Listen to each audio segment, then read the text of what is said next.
નમસ્કાર દોસ્તો, સ્વાગત છે આપના ટોપ 10 કરંટ અફેર્સની અંદર। આજની તારીખ 11 નવેમ્બરના કરંટ અફેરના ક્વેશ્ચનની શરૂઆત કરીએ તો આજનો પહેલો ક્વેશ્ચન છે, ભારતીય નૌકાદળના દરિયાઈ ક્ષેત્ર જાગૃતિ અને સુરક્ષિત સંચાર નેટવર્કને વધારવા માટે ઈસરો કયો અદ્યતન સંચાર ઉપગ્રહ લોન્ચ કરી રહ્યું છે? GSAT-6S, GSAT-11, GSAT-7A કે GSAT-7R? તો અહીંયા તમારો જવાબ આવશે ઓપ્શન ડી, GSAT-7R નામનો જે છે ઉપગ્રહ લોન્ચ કરી રહ્યું છે। ત્યાર પછી નેક્સ્ટ નવેમ્બર 2025 થી વાઇસ એડમિરલ કિરણ દેશમુખના સ્થાને ભારતીય નૌકાદળના 40માં ચીફ ઓફ મટીરિયલ તરીકે કોણે કાર્યભાર સંભાળ્યો છે? બી શિવકુમાર, કિરણ દેશમુખ, જી અશોક કુમાર કે આર હરિકુમાર? અહીંયા તમારો જવાબ આવશે ઓપ્શન એ, બી શિવકુમાર। ત્યાર પછી નેક્સ્ટ ક્વેશ્ચન પર જઈએ તો હિંસક, અશાંતિ અને વિરોધ પ્રદર્શનોના અહેવાલો વચ્ચે 97.66% મતો સાથે તંઝાનિયાના રાષ્ટ્રપતિ તરીકે કોણ ફરીથી ચૂંટવામાં આવ્યા છે? જોન માગુફુલી, સામિયા હસન, હકાઇન્ડે હિચેલિમા કે યોવેરી મુસેવેની? તો અહીંયા તમારો સાચો જવાબ આવશે ઓપ્શન બી, સામિયા હસન।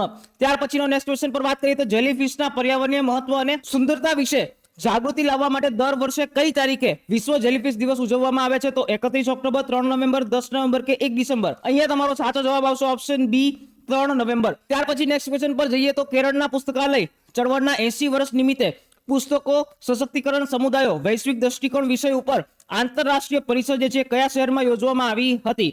કોચી, તિરુવનંતપુરમ, કોઝિકોડ કે ચેન્નઈ? અહીંયા તમારો સાચો જવાબ આવશે ઓપ્શન બી, તિરુવનંતપુરમ।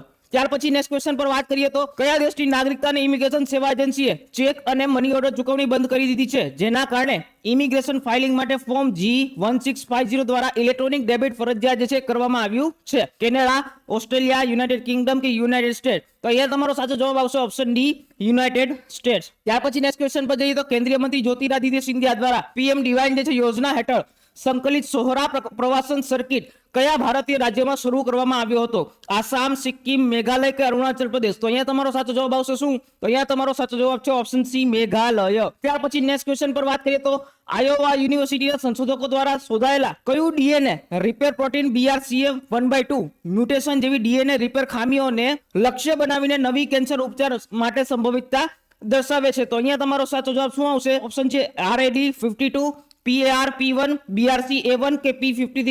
અહીંયા તમારો સાચો જવાબ આવશે ઓપ્શન એ, RAD52। ત્યાર પછી નેક્સ્ટ ક્વેશ્ચન પર જઈએ તો પ્રધાનમંત્રી નરેન્દ્ર મોદી દ્વારા ઉદ્ઘાટન કરાયેલ ઇમર્જિંગ સાયન્સ અને ટેકનોલોજી ઇનોવેશન કોન્ક્લેવ કયા શહેરમાં યોજાઈ રહ્યો છે? તો નવી દિલ્હી, બેંગલુરુ, હૈદરાબાદ કે મુંબઈ? અહીંયા તમારો સાચો જવાબ આવશે ઓપ્શન એ, નવી દિલ્હી। ત્યાર પછી નેક્સ્ટ ક્વેશ્ચન, નવેમ્બર 2025 થી controller general of defence accounts તરીકે કોણે ચાર્જ સંભાળ્યો છે? રાજીવ ગૌબા, ટીવી સોમનાથન, જી વિશ્વજીત સહાય કે અજય કુમાર ભલ્લા? આ પ્રશ્નનો જવાબ તમારા કોમેન્ટ બોક્સની અંદર જરૂરથી આપવાનો છે। આવા નવા વિડીયો જોવા માટે જોડાયેલા રહો લક્ષ્યમ એકેડમી સાથે।